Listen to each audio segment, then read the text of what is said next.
తెలుగు రాష్ట్రాలు సంచలనంగా మారిన పాస్టర్ ప్రవీణ్ మరణం. దీనికి చంద్రబాబు నాయుడు గారు కూడా స్పందించారు. దీన్ని ఆదేశించాలంటారు. డీజీపీ హరీష్ కుమార్ గుప్తా కూడా ఆయనతో మాట్లాడారండి, డైరెక్ట్గా సీఎం గారండి. దీన్ని ఏ రకంగా చూడాలి సార్? ముఖ్యమైన విషయం అండి ఇది. అంటే చంద్రబాబు నాయుడు చాలా సకాలంలో స్పందించి న్యాయ విచారణకు ఆదేశించడం కూడా మంచిది. లోకేష్ కూడా దీని మీద విచారం వెలిబుచ్చుతూ ఏం జరిగిందో తేల్చుకోవాలి అని ఆయన కూడా పెట్టాడు. ఈ పాస్టర్ ప్రవీణ్, పగడాల ప్రవీణ్ హైదరాబాద్లో ఉంటారు. అతను ఇక్కడి నుంచి ఆయన రాజమండ్రికి బండి మీద వెళ్ళారు. రాజమండ్రికి దగ్గరలో కొనమంతల చంపలే అక్కడ ప్రమాదం జరిగింది. చనిపోయాడు. అంటే బండి ఉంది, ఆయన పడి ఉన్నాడు. ప్రమాదంలో చనిపోయాడని ఇది వచ్చింది. కానీ చాగల్లులో ఏదో క్రైస్తవ సభ, చాగల్లులో క్రైస్తవ సభకు హాజరవడానికి వెళ్తున్నాడు. అంటే వెళ్ళడానికి బండి మీద వెళ్ళారా అనేది ఇప్పుడు ఉదాహరణకు హర్ష కుమార్ మాజీ ఎంపీ అంత నమ్మశక్యంగా లేదు. బండి మీద అక్కడి నుంచి రావాల్సినంత అవసరం లేదని ఆయన కూడా ఒక మాట అన్నారు. ఆయన కూడా సందేహం వెలిబుచ్చారు. అలాగే క్రైస్తవ సంఘాలు, తర్వాత ఆయనకు బాగా పాపులర్ పర్సన్. రెండవది కేవలం మత ప్రచారమే కాకుండా సామాజిక కార్యక్రమాలు ఇట్లాంటివి కూడా చేస్తూ ఉంటాడని పేరు ఆయనకు. దీని మీద ఎంత స్పందన అంటే ఆఖరు తెలుగుదేశం తరఫున ఎప్పుడు గట్టిగా మాట్లాడే మహేష్ రాజేష్ లాంటి వాడు కూడా వెంటనే చేశాడు. అలాగే సిపిఎం వాళ్ళు కూడా దీని మీద విచారణ జరపాలి అని వాళ్ళు కూడా అడిగారు. మొత్తం రాజమండ్రి జనరల్ హాస్పిటల్ దగ్గర అక్కడంతా కూడా ఈ క్రైస్తవ సంఘాలు వీళ్ళు ధర్నాలు చేయడం ఒక పెద్ద దుమారం వచ్చింది. ఇక్కడ ఎందుకు ఇంత వచ్చిందంటే రెండు విషయాలు.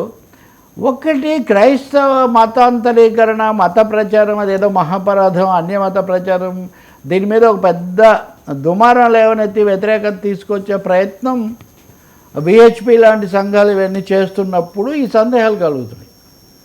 ఇంకా పదే ఏదో మతతత్వ రాజకీయాలు పెరిగిపోతున్న నేపథ్యంలో బహుశా తెలుగుదేశం పార్టీ బీజేపీతో పొత్తు పెట్టుకున్నప్పటికీ, పవన్ కళ్యాణ్ సనాతన ధర్మం అని చెప్తున్నప్పటికీ, మైనార్టీలను కూడా మేము దూరం చేసుకోము, వాళ్ళ పట్ల కూడా మేము జాగ్రత్తగా ఉంటామనే సందేశం ఎప్పుడూ ఇవ్వడానికి చంద్రబాబు ప్రయత్నం చేస్తున్నారు.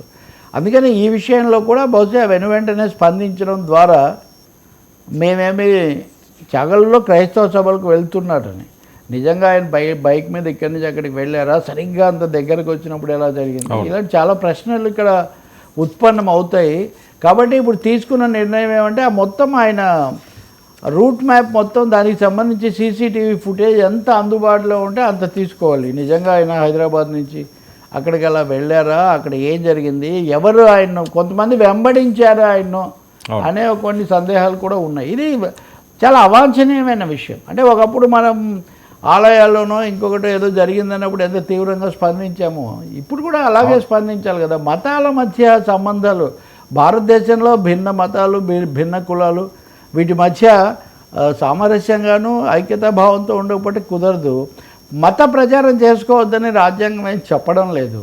కొన్ని ఆ రాజకీయ పార్టీలో ఇంకొకరు చెప్తే చెప్పొచ్చు కానీ. కాబట్టి తప్పకుండా ఈ విచారణ వేగంగా సమగ్రంగా జరిపి న్యాయం చేయాల్సిన బాధ్యత ఉంది. ఇంకా ముఖ్యమంత్రే దాన్ని ఆమోదించిన తర్వాత, కానీ ఇప్పటివరకు వీళ్ళు ఒక్కరే, మిగతా రెండు పార్టీలు ఏమీ ఇంతవరకు స్పందించలేదు. మనం అది కూడా గమనించవచ్చు. అంటే కూటమిలో ఉన్నటువంటి కొంచెం భిన్న స్వరాలు కూడా మనకి ఇక్కడ దీంట్లో మనకు కనిపిస్తాయి. అంటే వైసీపీ వాళ్ళన్నా దీని మీద స్పందించాలి కదా. వాళ్ళు స్పందిస్తున్నారు, వాళ్ళు కూడా ఖండిస్తున్నారు. వాళ్ళు విచారణ జరపాలి అని వాళ్ళు కూడా కోరుతున్నారు. బీజేపీ జనసేన మరి ఏమంటాయో మనం చూడాలి. ఇంకా సార్ మైనారిటీలను హరీష్ గుప్తా కూడా చెప్పారు కాబట్టి ఇంక పోలీసులు ప్రొఫెషనల్గా చేస్తే సరిపోతుంది.